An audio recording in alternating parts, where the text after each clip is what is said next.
আসসালামু আলাইকুম ওরহমতুল্লাহ। সুপ্রিয় দর্শক, এমন একটি মজাদার গল্প এখন আমি আপনাদের সামনে পেশ করব, যে গল্পটি শোনা মাত্র আমরা আমাদের আকল সম্পর্কে এবং বিবেক সম্পর্কে বুঝতে পারব। এছাড়াও আমরা বুঝতে পারব আমাদের দৈনন্দিন জীবনে আমাদের জীবনকে কিভাবে অতিবাহিত করা উচিত। তো চলুন আমরা গল্পটি শুরু করি। গল্পটি শুরু করার পূর্বে আপনাদের কাছে একটি রিকোয়েস্ট, যারা এখনও আমাদের চ্যানেলটি সাবস্ক্রাইব করেননি, সাবস্ক্রাইব করে বেল বাটন অল বাজিয়ে দিবেন, এবং যারা আমাদের চ্যানেলটি সাবস্ক্রাইব করেছেন তারা এই সুন্দর গল্পটি অন্য ভাইকে শোনানোর জন্য গল্পটি ফেসবুকের টাইমলাইন সহ অন্য যে কোনো প্ল্যাটফর্মে শেয়ার করতে ভুলবেন না। আমি এখন গল্পটি শুরু করছি। কয়েকদিন আগে একজন অবসরপ্রাপ্ত পুলিশ অফিসার আমার কাছে আসেন। তার ছোট একটা প্রয়োজন ছিল, সাধ্যমতো তাকে সহযোগিতাও করি। আলাপচারিতায় তাকে জীবনের বিস্ময়কর কোনো গল্প বলতে আমি অনুরোধ করি। সে আমার অনুরোধে একটি ঘটনা বলেছিলেন, যা আমাকে হৃদয় পর্যন্ত নাড়া দিয়েছিল। ভাবলাম ঘটনাটি আপনাদের সাথেও শেয়ার করা উচিত। পুলিশ অফিসার বলেন, আমি 1996 সালে লাহোরে SHO ছিলাম। আমার বাবা অনেক অসুস্থ ছিলেন। তাকে সার্ভিস হাসপাতালে ভর্তি করেছিলাম। এক শীতের রাতে আমি ডিউটিতে ছিলাম। বাবা হাসপাতালে একা ছিলেন। হঠাৎ করে তার শরীর বেশি খারাপ হয়ে গেল। তিনি বমি করতে শুরু করে দেন। আমার পরিবারের কেউ তার সাথে ছিল না। তিনি যে কেবিনে ছিলেন তা ছিল দুজন রোগীর একটি রুম। তার সাথে অন্য বিছানায় অন্য একজন রোগীও ভর্তি ছিল। সেই রোগীর সঙ্গে একজন অ্যাটেন্ডেন্টও ছিল, অর্থাৎ একজন সেবাকারীও ছিল। সে উঠে এলো, ডাস্টবিন ও তোয়ালে এনে বাবাকে সাহায্য করতে শুরু করলো। সারা রাত আব্বুর বমি পরিষ্কার করেছিল সে, এবং কফিও তাকে পান করিয়েছিল। এবং আমি দেখেছিলাম আমার বাবার মাথা ও বাহু টিপিয়ে সে বাবাকে বিভিন্ন রকমের হেল্প করেছিল। সকালে ডাক্তার এলে তাকে আমার বাবার অবস্থা বলে নিজ রোগীর সেবায় মনোযোগী হয়। আমি সকাল 9টায় ইউনিফর্ম পরে রেডি হয়ে বাবার সাথে দেখা করতে হাসপাতালে যাই। ততক্ষণে আব্বুর স্বাস্থ্য ঠিক হয়ে গেছে। তিনি অ্যাটেন্ডেন্টের দিকে ইশারা করে আমাকে বললেন, এই মৌলভী রাতে আমার অনেক সেবা করেছেন। অ্যাটেন্ডেন্টের দিকে তাকিয়ে দেখি শ্বশ্রুমণ্ডিত মধ্যবয়সী হ্যাংলা পাতলা কর্মচারীর মতো একজন সাধারণ মানুষ। আমি হেসে তাকে ধন্যবাদ জানালাম। ভাবলাম ও সারা রাত আমার বাবার সেবা করেছে, আমার ওকে বকশিশ দেওয়া উচিত। তাই আমি পকেট থেকে 500 রুপি বের করে তার কাছে গেলাম। সে চেয়ারে তখন বসা ছিল। আমি আমার এক হাত ওর কাঁধে রাখলাম, অন্য হাতে ওর পকেটে 500 রুপি গুজে দিতে লাগলাম। চেয়ারে বসে ইতস্তত করতে লাগলো। আমি অহংকারের সুরে বললাম, লে মৌলভী, এই টাকাটা রাখো, তোমার কাজে লাগবে। সে নরম কণ্ঠে বলল, না ভাই, না, আমার কোনোই বদলার প্রয়োজন নেই। আমি আপনার বাবার সেবা করেছি মহান আল্লাহ তাআলার সন্তুষ্টির জন্য। আমি জোর করে নোটটি তার পকেটে ঢুকিয়ে দেই, কিন্তু সে টেনে বের করে আবার আমার হাতে তা ফেরত দিয়ে দেয়। আমি তার কাঁধে চাপ দেই আর পিড়েপিড়ি করতে থাকি।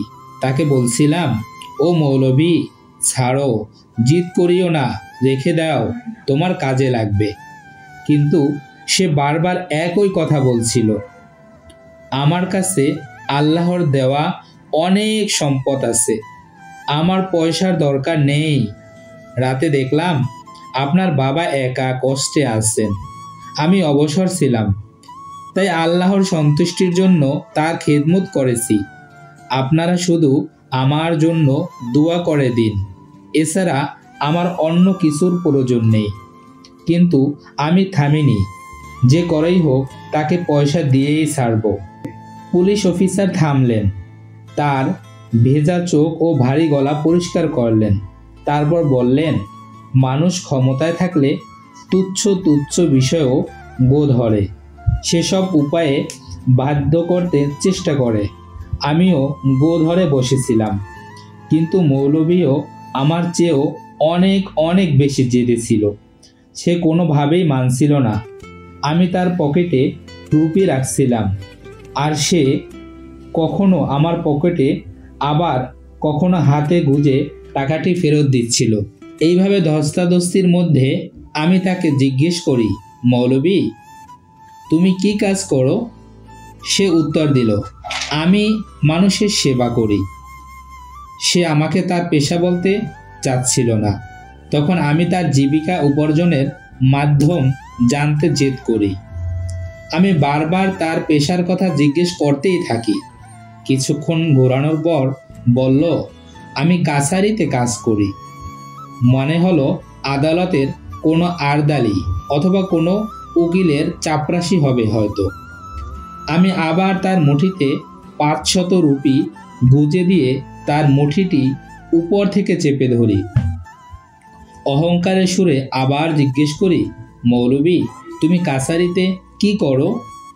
সে কিছুক্ষণ আমার দিকে তাকিয়ে বাবার দিকে তাকালো।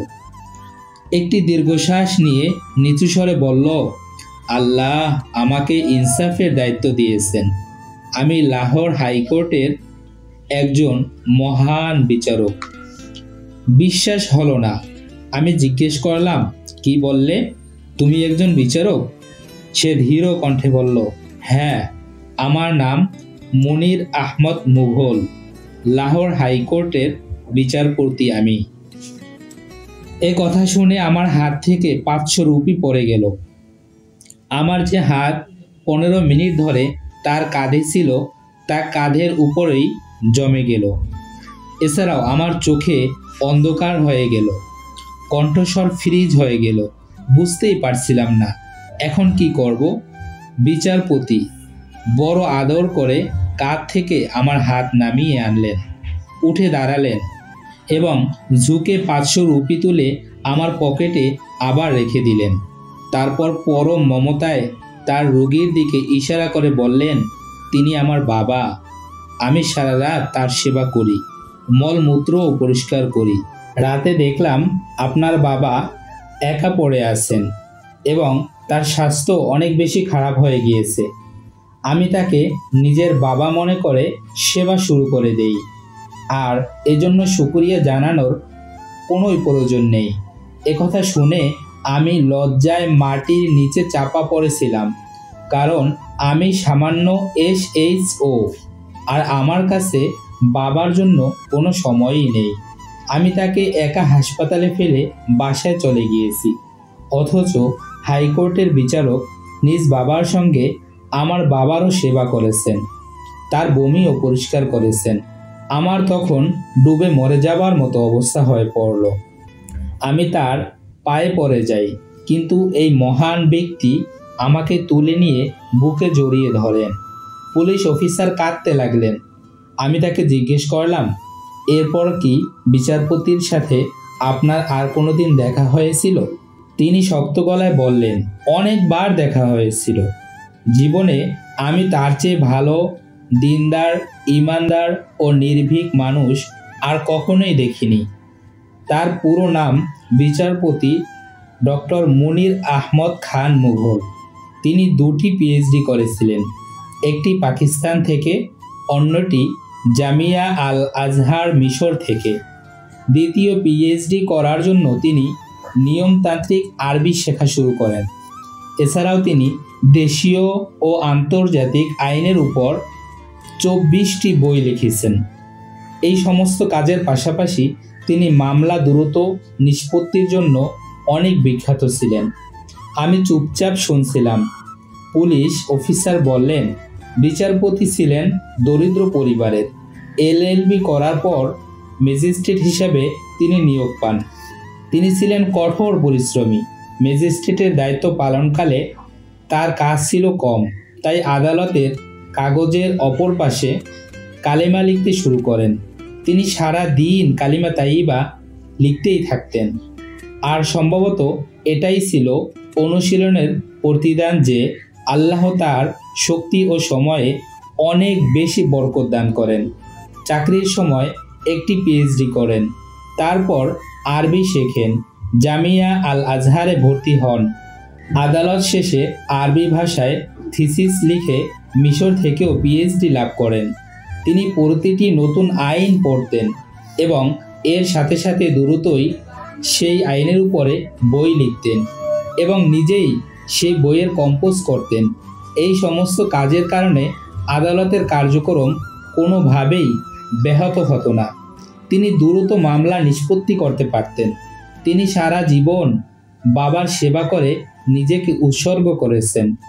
তার মলমূত্র পরিষ্কার পর্যন্ত করেছেন। বাবা বেশি অসুস্থ হয়ে পড়লে বিছানায় পায়ের কাছে একটি বেলের বুতাম লাগিয়ে দেন। বেলটি রাখেন তার ঘরে।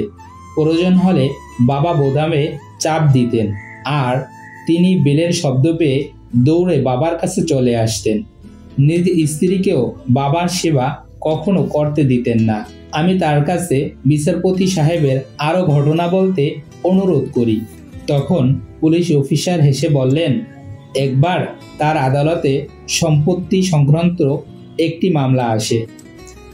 একদিকে সুইডেন ভুটেন ধনী ব্যক্তি দাঁড়িয়েছিল, তাদের সাথে ছিল দামি আইনজীবী।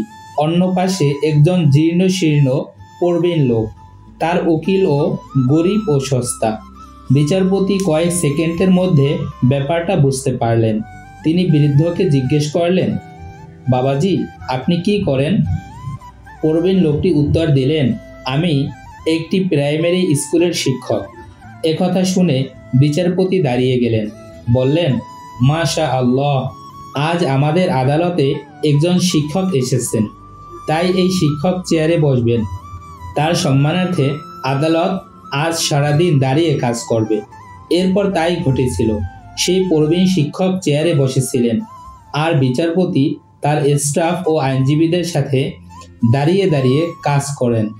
বিচারপতি সব মোকদ্দমা নিষ্পত্তি করার পর বৃদ্ধ শিক্ষকের মামলা শোনেন এবং 5 মিনিটের মধ্যে নিষ্পত্তি করে দেন।